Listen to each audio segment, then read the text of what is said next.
నమస్తే, welcome to Suman TV. నేను విష్ణు. ప్రస్తుతంతో పాటు ఆల్గో ట్రేడర్ దయాకర్ స్వామి గారు ఉన్నారు. నేను వారితో మాట్లాడదాం. నమస్తే సార్. నమస్తే అండి.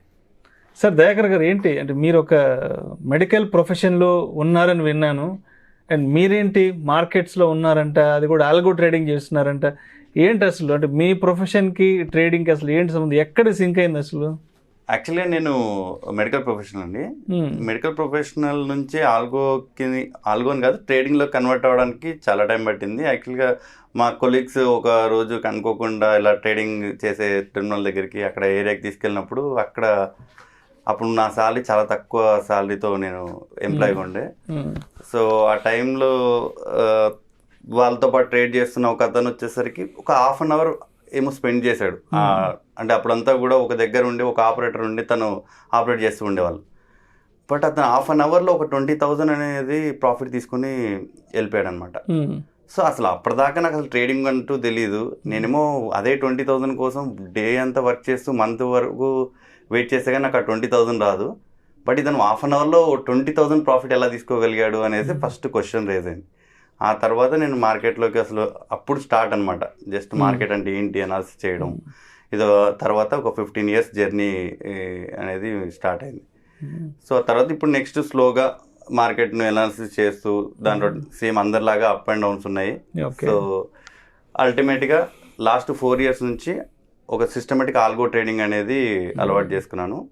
సో ఆ రీసెంట్గా వచ్చిన 4 years బ్యాక్ వచ్చిన ఆల్గోస్ కానీ అవన్నీ ట్రై చేయడం, మన స్ట్రాటజీస్ ఏదైతే ఉన్నాయో అవన్నీ కూడా దాంట్లో ఇంప్లిమెంట్ చేయడం. సో అట్లా స్లోగా ఆల్గో ట్రేడింగ్లో కన్వర్ట్ అయ్యారు. రైట్.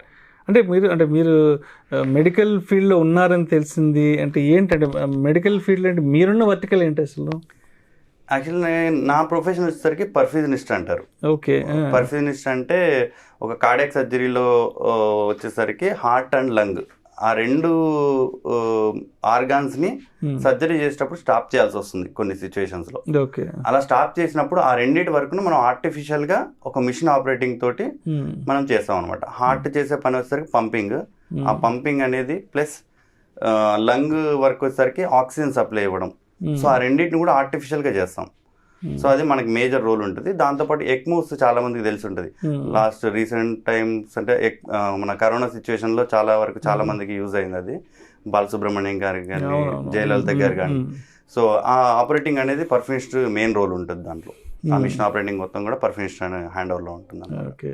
అంటే ఇప్పుడు మీరు మెడికల్ ఫీల్డ్లో ఉన్నారు, చాలా బిజీగా ఉంటారు కదా. అంటే మార్కెట్స్ గురించి ఆలోచించగలిగేంత టైము ఆల్గోలోకి రావాలన్నంత అంటే ఎప్పుడు తీసుకున్నారు ఈ ఆలోచనలు అసలు? యాక్చువల్గా ప్యాషన్ అండి అంతే. ఒకసారి నాకు మైండ్లో ఎప్పుడైతే అది ఇన్సిడెంట్ జరిగిందో తను 20,000 ప్రాఫిట్ తీసుకుని వెళ్ళినా అలాంటి కమర్షియల్గా ఆలోచించుకుంటే అది నాకు చాలా హ్యూజ్ అమౌంట్ అనిపించింది. సో ఇంత అమౌంట్ మార్కెట్లో ఉంటుందా అనే ఆలోచన వచ్చిన తర్వాత అప్పటి నుంచి నేను ప్రాక్టీస్ అనేది స్టార్ట్ చేశాను. సో దాంతోపాటు ప్యారలల్గా నేను మెడికల్లోనే కంటిన్యూ అయ్యాను. బట్ ప్యారలల్గా మనకి దీంతో పాటు ఇది కూడా స్లోగా స్టార్ట్ చేస్తూ రన్ చేస్తూ ప్లస్ మైనస్ అన్ని నడిపిస్తూ తర్వాత అట్లా స్లోగా దీంట్లోకి వచ్చాం. సో ఎక్కడైతే నాకు అనిపించింది ఏంటి అని అంటే మనీ కావాలంటే దీంట్లో మనం ప్రాపర్ వేలో వెళ్తే కనుక మంచి మనీ ఉంటుంది అనేది అర్థమైన తర్వాత ఇంకా దీని మీద ఫోకస్ అనేది స్టార్ట్ అయింది. సో ఇప్పుడైతే ప్రస్తుతానికి మెడికల్ ఫీల్డ్ అనేది ఎగ్జిట్ అయిపోయారు, అక్కడి నుంచి క్విట్ అయిపోయారు. క్విట్ అంటే కంప్లీట్ కాదు, బట్ మోస్ట్లీ టైం నాకు ఇప్పుడు ట్రేడింగ్లోనే ఎక్కువ టైం స్పెండ్ చేస్తున్నాం. సో ఫ్యూచర్లో ఇంకా కంప్లీట్గా దీంట్లోకి రావడానికే ఎక్కువ చూస్తున్నాను. ఎందుకంటే దాంట్లో ఆల్మోస్ట్ నేను ఎంతైతే సర్వీస్ చేయాలో అంతవరకు మ్యాక్సిమం చేశాను అనిపించింది. సో సర్వీస్ ఓరియంటెడ్ వైజ్ అయితే నాకు మెడికల్లో చాలా సాటిస్ఫాక్షన్ ఉంది. So more than almost 6,000 members వరకు నేను సర్జరీస్లో ఇన్వాల్వ్ అయ్యాను. సో డిఫరెంట్ హాస్పిటల్స్, కార్పొరేట్ హాస్పిటల్స్లో మనం చేసాము. సో ఇప్పుడు నెక్స్ట్ వచ్చేసరికి ఈ సెషన్ మొత్తానికి ఇప్పుడు ఆల్గోలోకి ట్రేడింగ్లోకి దిగడం జరిగింది. సో దయాకర్ గారు, ఏంటి ఇప్పుడు ప్రస్తుతానికి ఆల్గో మార్కెట్ అనేది ఏ విధంగా ఉంది? ఎంత మార్కెట్ స్పేస్ని ఆక్యుపై చేసింది ఆల్గో ట్రేడింగ్ అనేది? ఆల్గో వచ్చేసరికి ప్రజెంట్ ఇప్పుడు ఇంకా ఆల్మోస్ట్ లాస్ట్ ఫ్యూ ఇయర్స్ నుంచి స్టార్ట్ అయింది. బట్ ఇప్పటికీ కూడా ఇంకా మార్కెట్లోకి జనాల్లోకి వెళ్ళడానికి ఇంకా అవుతూనే ఉంది. ఇంకా చాలా మందికి నాలెడ్జ్ లేదు.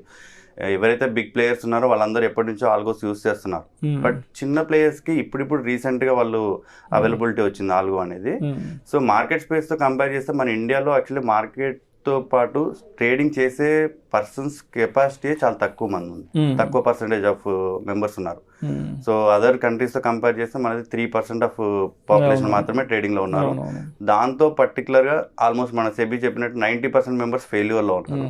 ఎవరైతే 10% మెంబర్స్ ఉన్నారో ఆ 10% మెంబర్స్ లో బిగ్ ప్లేయర్స్ ని ఖచ్చితంగా వాళ్ళు ఆల్గోస్ యూస్ చేస్తారు, స్కానర్స్ యూస్ చేస్తారు. ఇంకా మిగిలిన 5%లో దాంట్లో 3% మెంబర్స్ అనేవాళ్ళు రిటైలర్స్ మనకి మీడియం ప్లేయర్స్ వచ్చేసరికి మనకి ఆల్గోస్ యూస్ చేస్తున్నాం. మీకు స్టిల్ ఇంకా చాలా డెవలప్మెంట్ ఉందండి, మా ఆల్గో ఫ్యూచర్లో చాలా స్కోప్ ఉంది.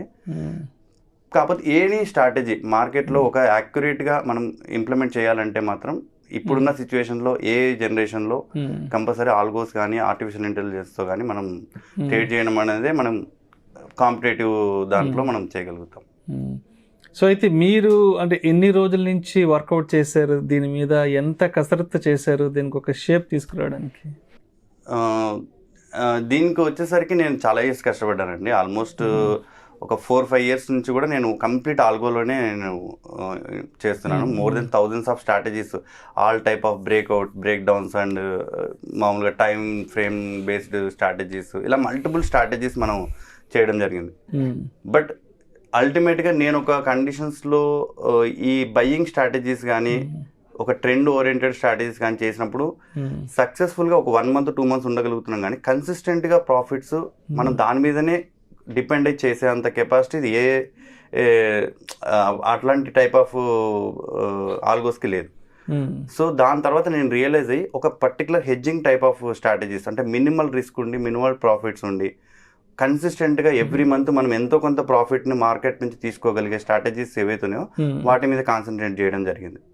సో ఆ తర్వాత ఆ డెవలప్మెంట్లో నాకు కొన్ని పర్టికులర్గా హెడ్జింగ్ స్ట్రాటజీస్ దాని గురించి నేర్చుకోవడము, దాని తర్వాత అదే స్ట్రాటజీస్ని నేను ఆల్గోలో కన్వర్ట్ చేసి ఆల్గోలో యూస్ చేయడం అదంతా జరిగిందనమాట. దాని తర్వాత నేను నా జర్నీ అనేది సక్సెస్ఫుల్గా స్టార్ట్ అయింది. సో అయితే ఇప్పుడు ఫ్యూచర్ అంతా ఆల్గో ట్రేడింగ్ అంటున్నారు కదా, మరి అంటే అంటే ఇప్పటి వరకు ఎంతమంది ఆల్గో వైపు కన్వర్ట్ అయ్యారంటే మెజారిటీ పరంగా రేషియోస్ పరంగా చూస్తే ఎంతమంది వచ్చేసారు దీంట్లోకి? అసలు వస్తున్నారండి, ఇప్పుడు రీసెంట్గా వస్తున్నారు. బట్ స్టిల్ ఇంకా చాలా స్కోప్ ఉంది. రేషియో వైజ్ చూసుకుంటే ఇంకా మనకి ఆల్మోస్ట్ ఒక 20 members వరకు మనకి వచ్చి ఉండొచ్చు, 20% వరకు. బట్ స్టిల్ ఇంకా 80% మెంబర్స్ ఇంకా ఆల్గోలో కన్వర్ట్ అవ్వాలి. కన్వర్ట్ అవుతేనే మనకి సక్సెస్ఫుల్గా ఇప్పుడున్న ఫ్లక్చుయేషన్స్ కానీ ఇవన్నీ హ్యాండిల్ చేయాలంటే మాన్యువల్గా మనం ఈ ఆర్డర్ తీసుకొని పెట్టేలోపు అక్కడ ఉన్న మార్కెట్ కండిషన్స్లో ఫ్లక్చుయేషన్స్లో మనకి రియాక్ట్ అవ్వడం కష్టం. సో ఆల్గో అయితే జస్ట్ ఫ్రాక్షన్ ఆఫ్ సెకండ్స్లో డెసిషన్ తీసుకోగలుగుతుంది. మనం ఇచ్చిన కోడింగ్ ప్రకారం ఆటోమేటిక్గా మన కండిషన్ సాటిస్ఫై అవ్వగానే మల్టిపుల్ కండిషన్స్ అనేది మనం చెక్ చేయొచ్చు. మాన్యువల్గా అది పాసిబుల్ అవ్వదు. సో అది algo advantage. Right, thank you so much Dayakar Swamy garu. Algo ట్రేడింగ్కి సంబంధించిన కంప్లీట్ డీటెయిల్స్ మన ప్రేక్షకులకు తెలియజేశారు. Thank you so much sir. Thank you.